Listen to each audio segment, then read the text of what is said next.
Hello guys and welcome back to this channel, where today guys I'll be showing you how to log out of Dark War Survival. So guys, the first thing that you of course need to do is go to the Google Play Store or the App Store and download the game itself. And then log in with your credentials or register if you haven't already done that, of course. But now guys, let's see how you can actually go and log out of Dark War Survival. So to do so, you need to go to the top left corner where you have your profile icon and click on your profile icon. Now, when you have clicked on your profile icon, what you need to go and of course go and do is go click on the account. In the bottom side of the screen, as you can see, we have more account settings and rankings. You need to go and click on the second option, which is the account option. Now, when we're here, as you can see, we have the current account, as you can see.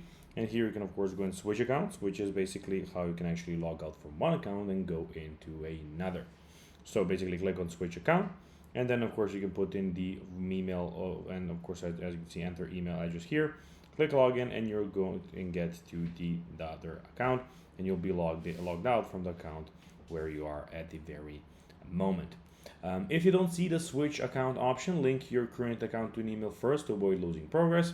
And on some devices, reinstalling the game or cleaning the app's data may force the login screen, though this should only be done after your account is safely linked. So guys, that will be everything for this video, and I hope that you found this video informative and entertaining, guys. If you did, don't forget to like this video, share it, subscribe to the channel, and put the notifications on, as guys, this really helps us grow our channel. That will be everything, and I'll be seeing you in the next one. Until then, as always, bye guys.